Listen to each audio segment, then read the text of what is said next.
The first thing I want to check before too much time goes on is we want to check what our bias voltage is, because if we are running current too high there, we could have a problem. This will be on the order of millivolts, and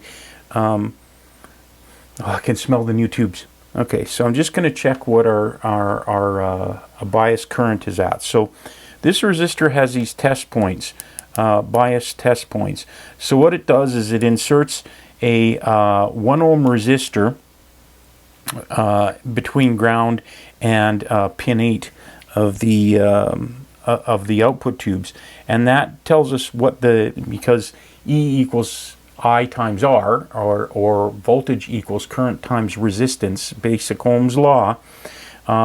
Because it's a 1 ohm resistor, whatever our voltage is developing across this 1 ohm resistor is also equivalent to what the current would be. So if you have 1 millivolt there, that translates to 1 milliamp of current. So we'll just check and see what our meter says we've got voltage wise across here. We're at 33.6 on that tube, 33 milliamps. On this tube we are getting 35, almost 36. A little bit of imbalance is normal. The output transformer is wound with a center tap, and you take from each side. So being that the transformer winds from the inside out and the center tap is in the center of that windings, there's a little less wire on one side than the other, because as the coil is going out, it's getting bigger and bigger. So you will have a little bit of a resistance difference, and that will translate to a little bit of a different voltage on the tubes. So you won't always get an exact match of the current unless you individually bias each tube. Sometime I'll do a video about matching tubes and what would be considered a matched tube or not, and why you might not even want to have your current draw be exactly the same on each side. There is an argument for that. So what I'm going to do, though, because I want to set my current, we want the current draw through these tubes to be anywhere from 15 to 23 milliamps. That current draw is a little bit high right now, so we probably don't have a very happy set of tubes. So I'm going to take this down to, I'm going to take it to 23. I don't actually like to just say arbitrarily, 23 milliamps is the thing. What I usually do is I measure the plate voltage, and then we figure out from there what the wattage dissipation is through the tube. We're at 23, 23 there. We'll check the other side and see where we're at. This is not the high voltage, so we're pretty safe here. Okay, so yeah, we're at 24.9 there. So we're at 24 point, we're about 2 milliamp difference. So what I do when I'm trying to do that is I kind of strike a balance. So like I said, I wanted to go for about 23 for now. This is saying 24.8. I'm going to take this, so this is 24. By deduction, the other one should then be 22, so 23 would be right in the middle. So we just dial that down, 24 there, and we should be around 22 over here now. Yep, 21.7. So what we do is we write that down. So on the left tube, we're at 24 milliamps. On the right tube, we are at 21.7 milliamps. So now what we do is we measure our plate voltage. So that is the high voltage. So we'll take these leads off. And you can also do the shunt method, which is a little bit more dangerous. I'm not really going to go into how you do shunt method. There are reasons for doing that. Some people feel it's a little more accurate. This isn't an exact science. I usually bias my tubes so they dissipate about 70% of max. You wouldn't want to go any higher than that. What I've found in testing is when you go, you kind of want to go between 60 and 70%. I've found when you go 60, it gets a little too cold. 65 to 70 to me sounds really good. So if I get it somewhere in that 60 to 70% dissipation, I'm happy. So now what I'm doing is I'm going to clip my negative lead to the ground point here.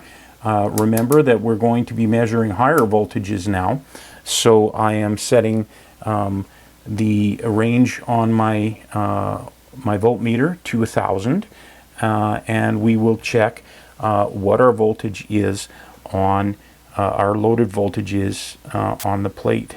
Okay, so we're at 436 on the right one, and we're at 436 on both of them. That's pretty good. So we write that down. We're at 436. Okay. So voltage times current equals wattage. So let's see what we're dissipating for wattage on these tubes.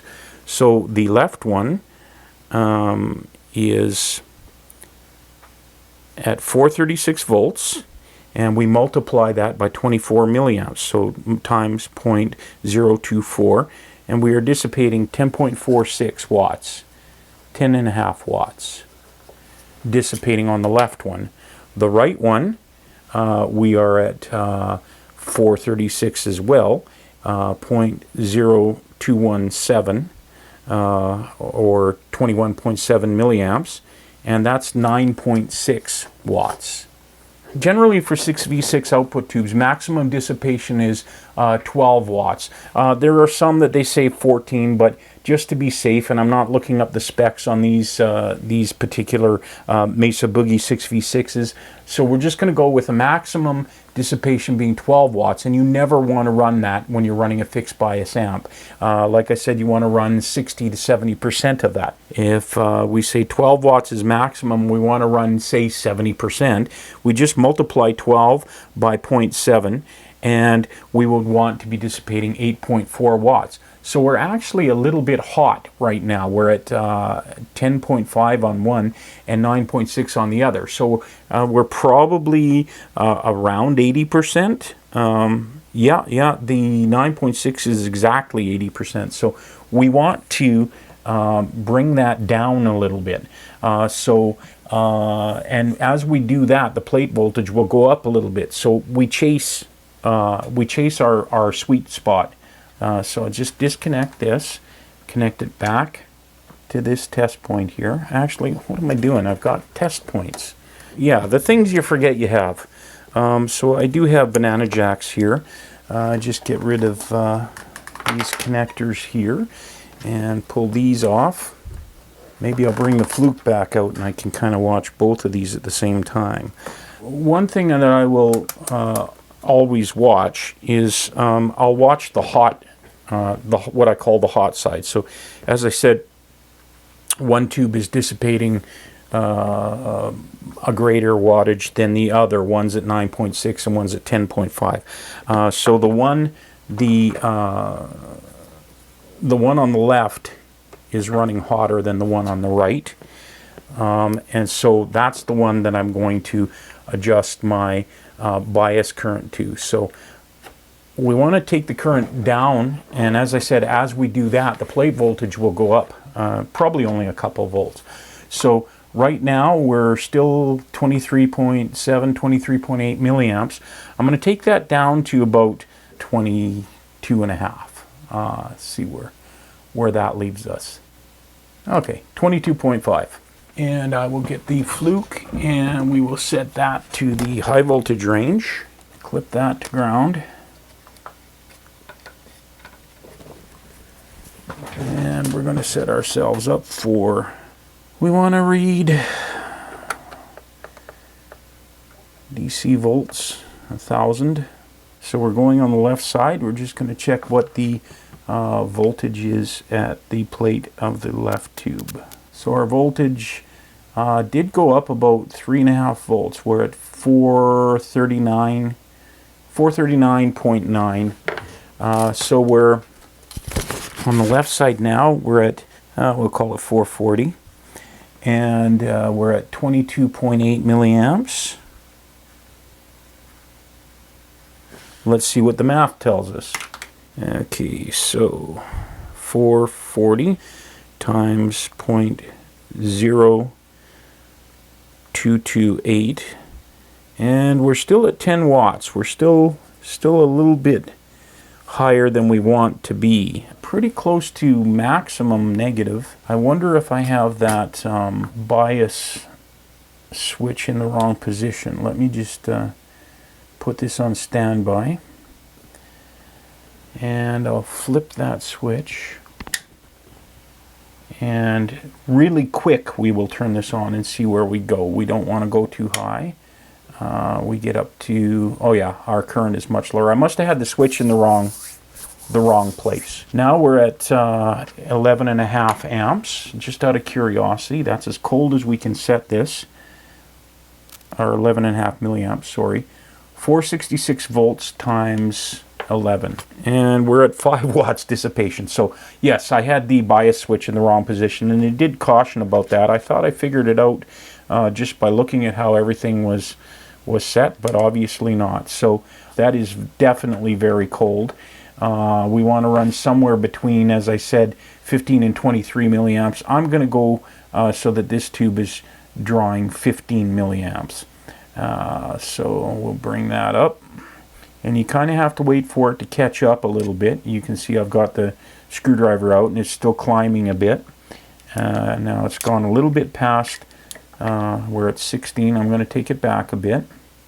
See if we can get that to settle at around 15. Okay, so 14.9, 14.8, 6. Give it just a little nudge. Okay. That ought to take it up. Okay, so 15 milliamps, 15.2, we'll see where that settles. The plate voltage, 463.6. 463.5 times 15 milliamps, 0.0155 milliamps. We're still a little cold, so I can bring that current draw up a bit more even. Remember, this is the hot tube, so generally what I do when I'm doing this, I'll take whichever side is what I call the hot side, and I will set it generally for about 70% dissipation, 68 to 70% dissipation, and then let the other side settle where it is. That usually will be down around 65. What I've found with some amps, and particularly with 6V6 amps, is when you get under 65, you start to get that, there's a fuzziness to the ring out of the note. It's not the kind of distortion you'd want. It's sort of uglier. So I try and stay honestly between 65 and 70. So let's take the current up to about 17. Let's see what that does for us. Plate voltage is down to 463. Yeah, 463 and 17.3 milliamp. And we're at 8 watts dissipation. What we're shooting for is about 8.4, 8.5 watts. So I'm going to take that up to 17.5 milliamps. Yeah, 17.6. 462.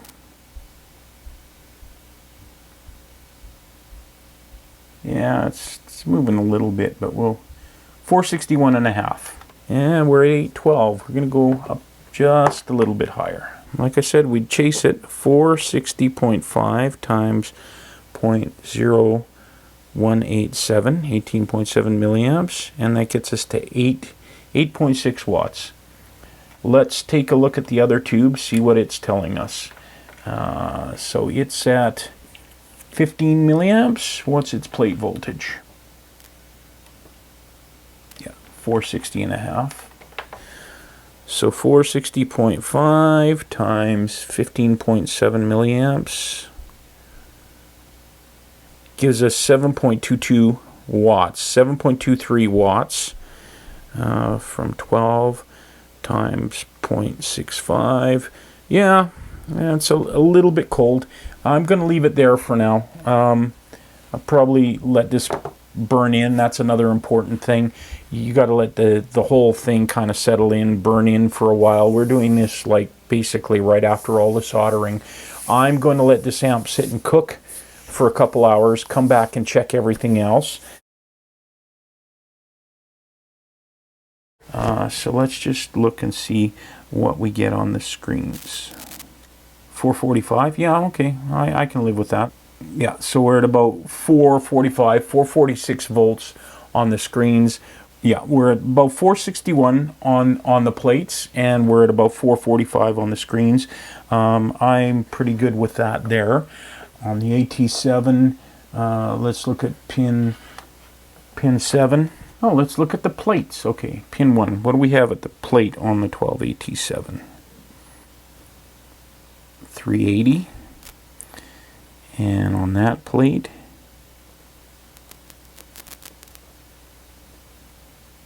375.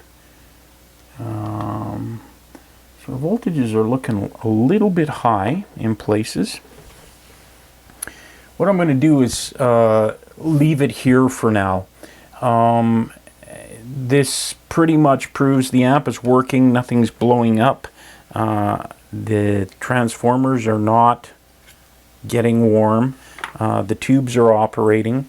Oh yeah, one thing I do need to do is I need to check the B plus at this node here where the power is going to come for the effects loop. So that is the last thing I'm going to do right now, and then what I'm going to do is let this amp sit and burn in for a few hours, maybe a day, and then I'll come back and check all the voltages. I'll do that off camera. I think I've got enough here.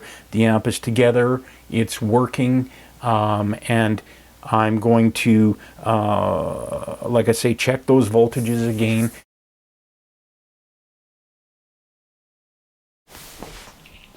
Well, at this point in the build, I was kind of getting a little bit frustrated. Everything had gone really well. Like I said earlier, I had the one problem with the relay board. But other than that, things had gone really smooth. All the checks were going well. Continuity went well. But I ran into this issue of really low voltage going to the B plus to the preamps. And it just was kind of frustrating me. I had already been working on the amp for 4 or 5 hours at that time, and I was really trying to get this video done, and it was just getting a little frustrating to me. So I decided that I would, like I say, let it cook in for 8 or 10 hours, which I did, and then come back to it after sleeping on it. So I did sleep on it, and as often happens, I woke up in the morning and I pretty much knew what the problem was, went down and checked, and sure enough, I found a mistake I had made, despite all of the checking that I had done. I've been checking this at every step very closely, more closely than I normally would. So just to lay this out a little bit, the problem was that I went to measure the voltage at B plus for the preamps, which is also where we take the power for the effects loop. And you take that before you connect the effects loop, because the effects loop itself might draw enough current to bring the voltage down a little bit. You might want to bring that back up. More about that later. So anyway, when I went to check it, before connecting the effects loop in there, B plus at the preamp node was 107.5 volts, and that was really low. I would sort of have expected that to have been closer to 300, 310, maybe 275. Somewhere between 275 and 325 wouldn't have caused me any concern, but 107.5 was pretty low. Nothing was really getting hot or smoking, so I didn't think we had any kind of short drawing all that down. So I did solder in the effects loop just to see what would happen with that in there, and that brought that node down to 86 volts. And I just went, this is ridiculous. You know, that might work in a harp amp, but definitely not in a guitar amp. I should have seen, like I said, anywhere between 275 and 325 volts at that point of the node. So the next morning, like I said, I slept on it and I thought about it, and I realized, well, that that dropping resistor has to be the problem. That voltage, the voltages were looking good on the phase inverter. They were looking really good on the output tubes. So the only thing it could have been was something between the phase inverter and the preamp nodes. And basically the only thing that was there was that dropping resistor. So I fired it up and I measured. Before that dropping resistor, I had about 280 volts. After the dropping resistor, I was still down at about 107. So right away, the dropping resistor's got to be the problem. So I looked at it, and sure enough, the kit is well put together. And like I said earlier, there were a couple of things missing that I had, and I added in particular 2 1 mega ohm resistors were missing, and I didn't worry about that because I had them and I put them in. I didn't really pay attention to the fact that I actually had a couple of extra things, one of which was a 220k resistor. The dropping resistor before the preamp nodes is supposed to be 22k. Sure enough, I had this extra 220k that I had put in there.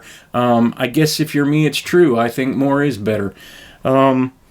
Anyway, that's an easy mistake to make, especially when you're checking multiple components, even many times. You kind of see red, and you go 2, okay, that's good. I should have looked for that yellow stripe as well and realized that I was at 220k, not the orange stripe, which would have taken me to 22k. So I did, look at my extra parts, and sure enough, there was a 22k sitting there unused. So I took the 220k out, put the 22k in, remeasured, and B plus was 312 volts before installing the effects loop. So that made me a lot happier. I put the effects loop in, it dragged it down to 288 volts. That wasn't really anything I considered to be a problem. The effects loop needs a voltage anywhere from 200 volts to 450 volts, the documentation says. So I figured we were pretty good there. We were in the middle of the range. Dragging that voltage down, what's that, about 20-ish volts. It could affect the tone of the amp a little bit. What would happen is it would make it would reduce the headroom just a little bit and would darken up the tone a little bit. I wasn't too concerned with that because a high watt style amp is very clean with lots of headroom and generally very crisp. So I decided to leave that 22k there. If I find the amp sounds a little dark to me or breaks up a little sooner than I want, I can change that resistor really easily. The 6V6s really are a 14 watt tube, not a 12 watt tube. They were, back in the early 60s, it seems that they kind of bumped that spec up. I think it depended on how they were specing or specifying their parameters. So I generally will run, assuming a 6V6 is a 14 watt tube. I hope that beep wasn't my camera not recording. Yeah, okay, good. My memory card was full. First time for that happening in all of my shooting. Obviously, there's a little gremlin running around the shop playing games with me lately. Where was I? Okay, so I got that that dropping resistor sorted out, and then all the voltages went kind of to where I would expect them. They all looked pretty good. I took a quick read of all of them, and then what I did was I created a voltage chart. I like to record these things. I have a binder, the Book of Truths, where I keep all this information on my amp builds so I can look back at it later and see where we were. And what I did for this one, I created one for the Triwatt, and I actually put listed all of the voltages that the build documents say to expect for the tubes as well. And at the end of the day, I was between 2 and 8% difference. So that's, you can consider that exact. Tubes can run at a variety of different voltages. It's not really much to be concerned about. You run them a little bit higher, they'll have a little more headroom and be a little punchier or crisper sounding. You drop the voltage back a bit, they'll have less headroom, they'll break up sooner, and they'll be a little warmer sounding. So you kind of tweak that stuff to get the tone you want. Probably do a video on that at some point. So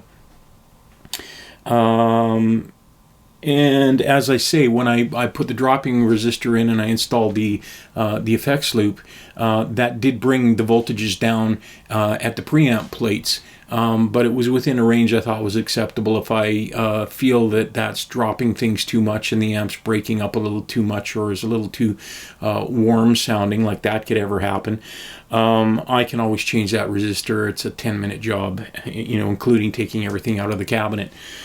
So here is what I ended up with, where the amp is running right now compared to the voltages that Trinity said to expect. So on V6, the right-hand output tube, at the plates, I got 434 volts. I got that the plates of both the output tubes.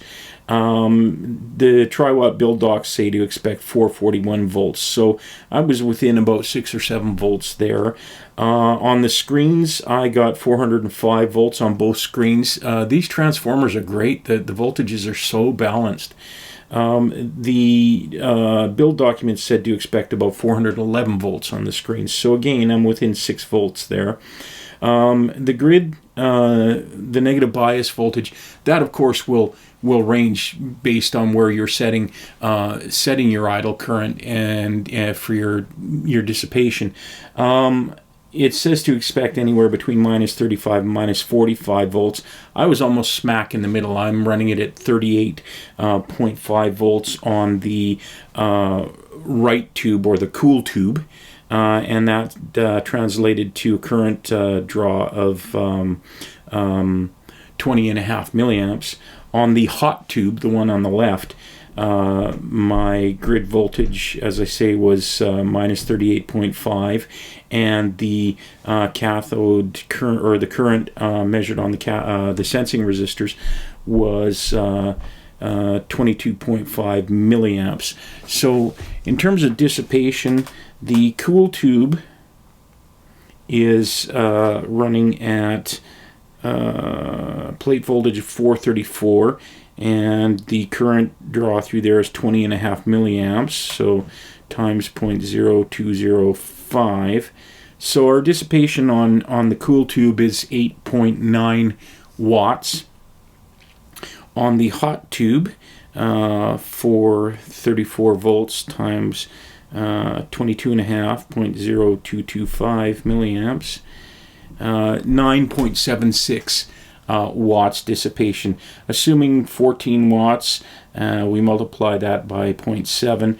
We'd want about 9.8 to be at a 70% dissipation on that hot tube, and that's exactly where we are. And we're probably, I won't do the math on it, but that the cool tube is definitely over 65%. So that's the range that I find to be a sweet spot, 60 to 70% dissipation. So we're good there. That's the output tubes. Phase inverter, at the plate of triode A, I was getting 273 volts. They say to expect 274, so bang on. Grid, they say to expect 71 volts, and I was getting 62, still close enough. On the cathode, and again, this is the phase inverter. On the cathode, they said to expect on triode A 74 volts. I was getting 66, so really consistent differences there. On triode B of the phase inverter, I was getting 268 volts, and they said to expect 236 volts. Might look at that down the road a little. Sounds like a resistor might be a little bit out, but again, a little imbalance in the phase inverter, I think is kind of nice sounding, gives you a little bit of asynchronous operation. The grid on triode B for the phase inverter, they say to expect 64 volts. I was getting 57 volts. That's good. Cathode 74 volts. I was getting 66.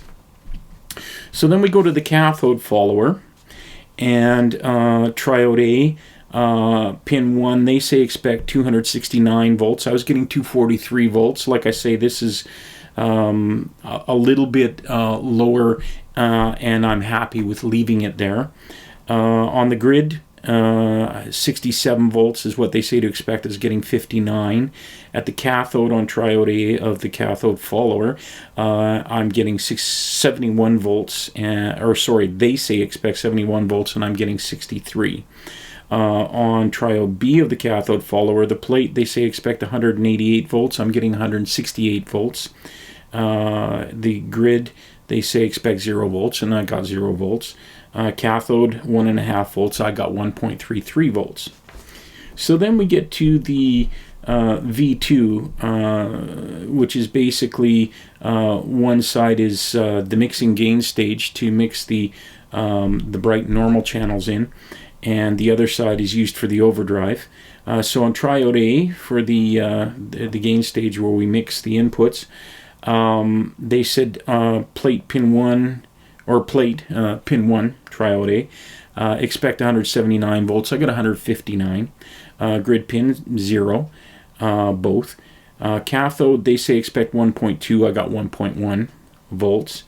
Then on the overdrive side of that tube, triode B, they say expect on the plate pin 6, 106 volts. I got 100 volts even. Again, grid 0 volts for both.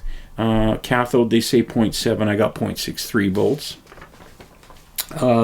On V1, the input tube, I guess you would call it, triode A is for the bright channel input, and triode B is for the normal channel input. On triode A, the bright channel, pin 1, the plate, they say expect 150 volts, I got 137. Grids, again 0 for both. Cathode, pin 3, 1.2 volts, I'm getting 1.01 volts.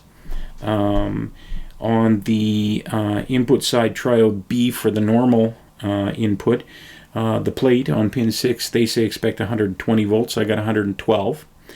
Grids, again 0 for both. And the cathode, they say expect 1 volt, and I got 0.86 volts. So again, those voltages are a little lower than would be spec'd in the documentation, because I'm leaving that voltage drop from that's induced by that the effects loop installation. As long as everything works okay and sounds good, that's not a problem. As I say, if it sounds a little too dark, or breaks up a little too early, I can change that dropping resistor and bring those voltages up. I have played the amp very briefly. It's Wednesday, May 19th, 2021. My commitment is to film the playthrough on this Friday, May 21st, 2021. And I've been doing some other things and haven't been able to really do much other than just do a little brief play to make sure it works. And it does. I do know at this point there is one issue with the effects loop. It's a little bit hissy. I'm researching that and trying to figure out what I want to do about that. I would expect a little bit of hiss, but this is a little more than I expect. And the documents do have some suggestions about that, so it's not an unexpected thing. The foot switch, I initially thought the foot switch wasn't working because I couldn't see the LED light lighting up when I would switch it in or out. The LED's on the relay board, not on the switch itself. That's fine with me. I can hear when I have an overdrive kicked in or not. But it wasn't lighting the LED, and I thought, well, I must have, have a problem there, as I mentioned about the, remanufacturing that to fit into the chassis with everything. As it turns out, I think I put the LED in backwards, and it's just not lighting because the effects loop switch is working just fine. I don't think I'm really going to do anything about that. Like I say, the LED ends up being inside the amp, so it's only useful as a diagnostic or testing thing, and I can hear if I need to test whether it's working or not. So we'll leave that. So that's where we're at. This is the last episode of the Trinity Amps Triwatt build part 8. So this is episode C. So at this point, we consider the amp is built, done and dusted, ready to go. I'm going to play it as is now for a while. Like I say, I'll shoot the playthrough video this coming Friday. I'm also going to do a head-to-head comparison between it and my real vintage Hiwatt and one of the amps I've designed, the Pistolino. There are three different amps, really. You can't say they're a total apples-to-apples comparison, but it's not quite apples to oranges either. Maybe different varieties of apples. So I'm going to do that coming up some point in the next month or two. I want to play the amp for a while and get used to what it can do. So thanks for sticking around. Here's the end of the end of the stuff I shot a few days ago. Stick around at the end of that. I put a little bit of outtakes of me troubleshooting, trying to figure out why that voltage was so damn low. What the problem was I just needed to sleep on it for a night. I was getting a little frustrated. So I will end this video here. Next week I'll shoot the actual sound tests. So thanks for watching. This has been a long process. I am not used to an amp build taking 3+ months. Usually I can start something like this and even when I'm not dedicated to it, which I'm not for this, I have other things I have to do, but I can usually start an amp and finish it in 2 weeks or less.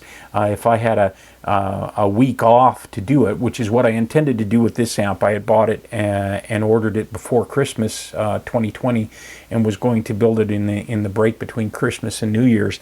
It didn't arrive till the middle of January, so that's when I decided to do this video series, and I knew it would take me a while longer. Initially I thought maybe a month and a half, 2 months.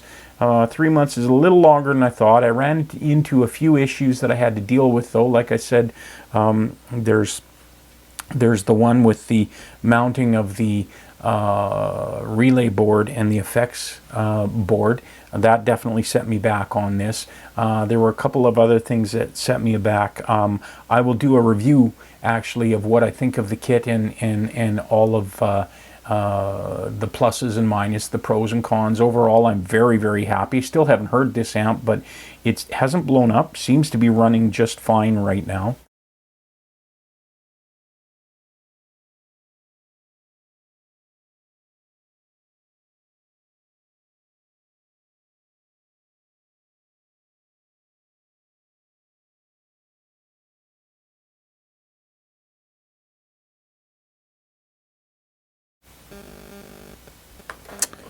Well, that didn't bring it up very much. Don't get tape happy.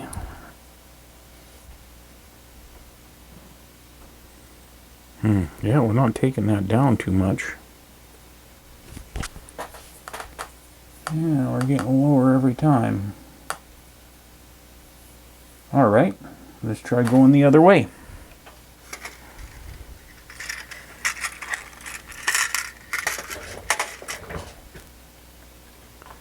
Okay, so I parallel a 220K in there and I come back to 116. So, okay, coming down, coming down, coming down. I'm going to, like I said, let this amp sit here and cook in for a while. we should be getting something there, but we're not, because I'm actually wrong.